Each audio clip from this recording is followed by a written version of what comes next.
সেই মানুষ তো মনে করে যে বাংলাদেশের তেলের অভাব পড়ে যাবে, তেল আর পাইবো না কোনো জায়গায়, এই জন্য সমস্যা।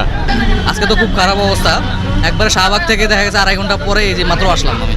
সারাদিন বসে থাকতে হবে, তাই না? এখন কটা বাজে দেখেন, আমি জাস্ট 2টা বাজে এখানে আসছি। এই শাহবাগ থেকে লাইন ধরে ধরে আমরা এখানে আসছি, এখন এই ডান পাশ দিয়ে সিরিয়াল ছাড়া এগুলো ঢুকতেছে তেল নেওয়ার জন্য। কি বলবেন আপনি? আপনি দেখেন একটু বলে পাম্প বন্ধ হয়ে যেতে পারে, মানে যে লাইন আছে এখনো মনে হয় ওর কাছে এরকম পর্যাপ্ত পরিমাণ তেল নাই।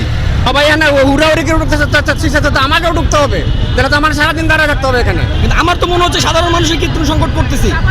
এই নিউজটা যদি কালকে রাতে ভাইরাল না করতো তাহলে কি এরকম হইতো? নর্মালি তো কালকে দিনের বেলাও তেল নিয়ে গেছি আমি এখান থেকে, এই পাম্প থেকে তেল নিয়েছি কালকে দুপুরে। এখানে লাইন হবে মোট 4টা, অক্টেনের 3টা লাইন, কিন্তু আর পেট্রোল হবে 1টা লাইন। হ্যাঁ, লাইন হচ্ছে একটা। লাইন হবে, শোনেন, টোটাল 2টা লাইন হবে, অ্যাকচুয়ালি 2টা লাইন। আমি এখানে 30 বছর ধরে তেল নেই, 2টা, একটা হইলো এখানে 4টা নজর, শুনেন। আজকে তো 2টা সিরিয়াল হলে এখানে গ্যাঞ্জাম হচ্ছে। হ্যাঁ, তাহলে এখানে তো একাধিক সিরিয়াল, এখন সিরিয়াল কোনটা বা কোনটা সিরিয়াল না, এটা আপনি কিভাবে বুঝবেন?